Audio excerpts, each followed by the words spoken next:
Assalamualaikum, bertemu lagi dengan saya Ailsa Frederika, mahasiswi Fisika Universitas Diponegoro.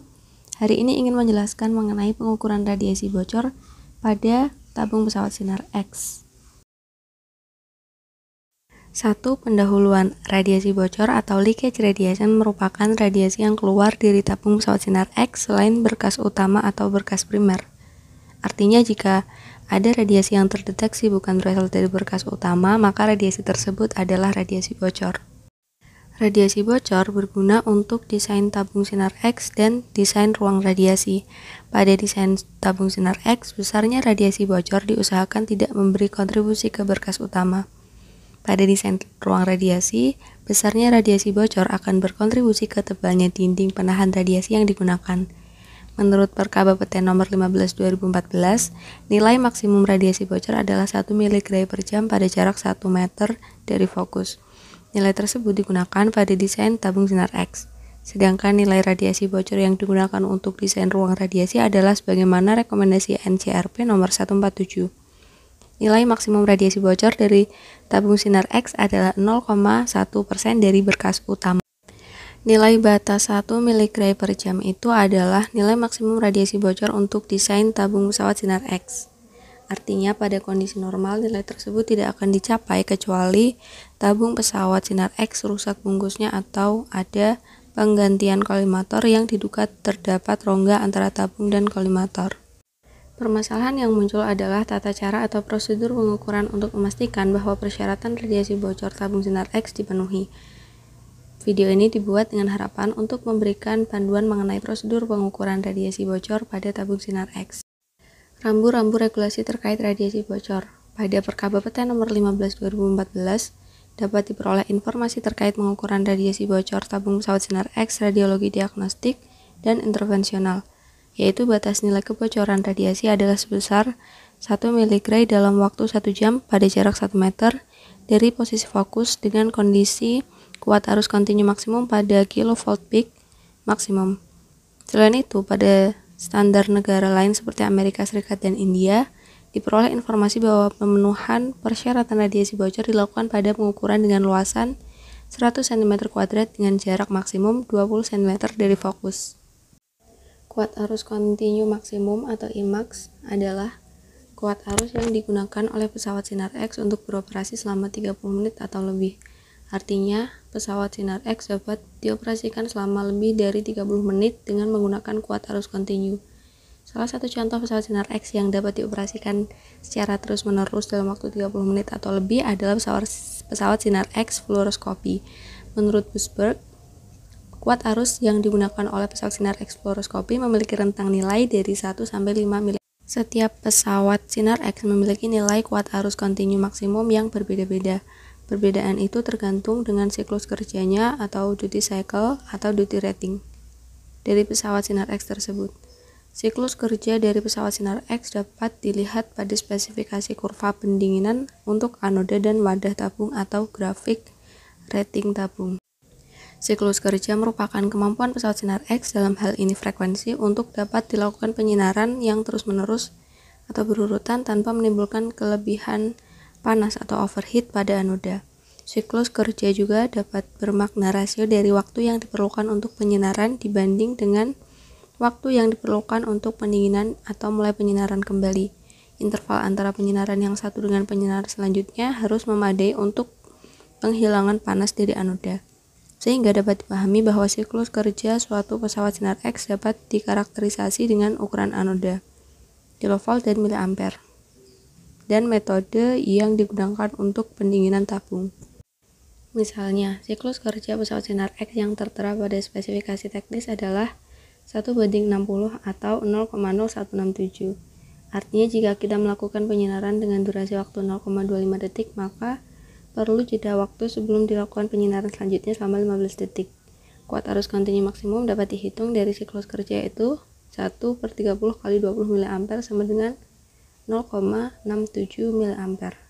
Artinya pesawat sinar X tersebut memiliki kuat arus kontinu maksimum sebesar 0,67 mA dan pengukuran radiasi bocor dapat dilakukan pada kondisi penyinaran 0,67 mA dan 100 kV peak.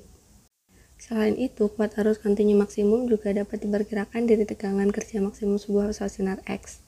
Sesuai dengan NCRP Report nomor 49, pesawat sinar X diagnostik yang memiliki tegangan maksimum 150 kV, maka kuat arus kontinu maksimumnya adalah 3,3 mA. Jika tegangan maksimumnya 125 kV, maka kuat arus kontinu maksimumnya 4 mA. Begitu pula jika 100 kV adalah 5 mA. Sesuai dengan hal tersebut dapat diketahui makna dari terminologi kuat arus kontinu maksimum pada tegangan maksimum. Luasan detektor aktif dan jarak pengukuran. Standar internasional menyatakan bahwa radiasi bocor diukur dengan luasan 100 cm², 100 cm3 pada jarak maksimum 20 cm. Artinya, jika kita melakukan pengukuran radiasi bocor dengan menggunakan detektor berdiameter 6,5 cm milik Unfor Satora Fasya, maka harus dikoreksi ke nilai 100 cm3 dan jarak 20 cm. Jika luas detektor 33 cm3, diameter 6,5 cm, maka pengukuran dilakukan pada jarak maksimum 6,6 cm. Pada kasus luas detektor 33 cm3, pengukuran dapat dilakukan pada jarak 5 cm dari fokus, kemudian dikoreksi dengan inverse square law ke 100 cm. Prosedur pengukuran radiasi bocor dapat dilakukan untuk mengevaluasi radiasi bocor adalah dengan melakukan pengukuran secara langsung dengan film radiografi, alat ukur surveimeter, atau dengan ion chamber yang khusus untuk pengukuran radiasi bocor. Biasanya luasan ion chambernya besar. Rinciannya adalah sebagai berikut. Yang pertama adalah pengukuran menggunakan film radiografi. Prosedurnya adalah tutup diafragma atau kolimasi pesawat sinar X dan atur atau letakkan posisi tabung di atas meja pasien. Jika penutupan kolimasi masih dianggap kurang rapat, maka dapat ditempel lembaran PP pada kolimasi. Ambil 6 buah kaset film ukuran besar yang siap pakai dan pasang di sekeliling tabung sehingga membentuk kubus kecil yang dapat dicapai sekitar 0,1 meter dari tabung. Jangan lupa kaset diberi nomor urut dan catat posisinya. Lakukan penyinaran dengan kondisi KVP tertinggi yang pernah dipakai. Sesuaikan dengan kondisi pesawat, misal 125 kVp 200 mA dalam waktu 1 detik. Kemudian film diproses dan lakukan analisis derajat kegelapan film tersebut. Analisis. Bacaan tertinggi MR atau miligray atau milisievert kali 4 mA per 200 mA second kali 1 per 3600 untuk konversi ke per jam kali 0,1 per 1 kuadrat inverse square law sama dengan XMR per jam atau miligray per jam atau milisievert per jam. Catatan 200 mA second dapat dicapai dengan kombinasi 400 mA untuk 0,5 detik atau 200 mA untuk 1 detik atau 100 mA untuk 2 detik.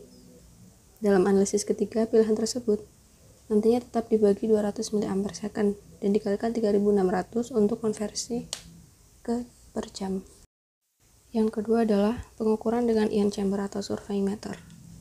Prosedurnya adalah sebagai berikut, yaitu cek pesawat sinar X berapa KVP max-nya, misal 125 KVP.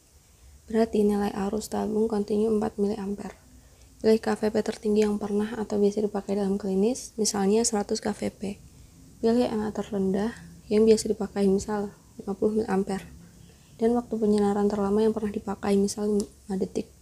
Jangan lupa sesuaikan dengan kondisi pesawat sinar X.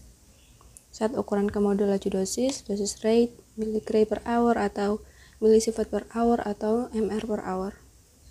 Atau dosis sesuai dengan kondisi pesawatnya, apakah miliampere dan detiknya terpisah atau menyatu. Posisikan chamber pada jarak yang sesuai dengan luasan detektor. Jangan melebihi jarak maksimum yang sesuai dengan luasan detektornya. Misal posisikan chamber pada jarak maksimum 0,1 meter dari tabung jika luasan detektornya 50 cm3. Lakukan penyinaran dan ulangi penyinaran untuk berbagai posisi dari muka tabung. Analisis. Jika setting miliampere dan second terpisah, bacaan MR per jam atau miligray per jam atau milisievert per jam kali 4 mA per 50 mA kali 0,1 per 1 kubik atau kuadrat Inverse square law sama dengan X mR per jam atau miligray per jam atau milisievert per jam. Jika setting miliampere dan S menyatu, bacaan mR atau M gray atau milisievert kali 4 miliampere per 120 miliampere second kali 1/3600 untuk konversi ke per jam kali 0,1 per 1 kuadrat inverse square law sama dengan X mR per jam atau miligray per jam atau milisievert per jam. Catatan, jika kondisi penyinaran miliampere dan second tidak terpisah, maka setting miliampere second minimum yang digunakan untuk pengukuran radiasi bocor adalah 150 kVp, maka gunakan 118,8 mA second atau 120 mA second. 125 kVp bisa digunakan 144 mA second atau 150 mA second. Bila 100 kVp maka gunakan 180 mA second. Faktor penting lain dalam pengukuran radiasi bocor. 1. Pengukuran radiasi bocor sangat direkomendasikan secara mandatori untuk produsen pesawat sinar X dalam hal kendali mutu produk dan untuk tabung sinar X yang telah mengalami perbaikan akibat goncangan atau jatuh dan penggantian kolimator atau pengecekan sambungan tabung dan kolimator selain itu tidak mandatori. 2.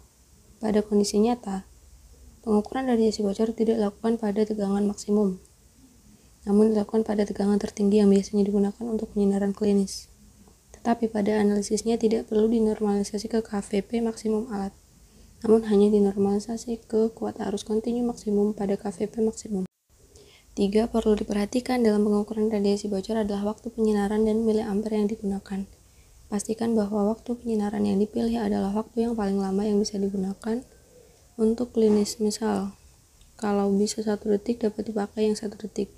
Kemudian miliampere dipilih miliampere yang kecil atau sedang, misal 50 atau 75 miliampere karena sudah pakai KVP maksimum sesuai kondisi alat. Setting waktu atau lamanya penyinaran sesuaikan dengan respon minimum alat.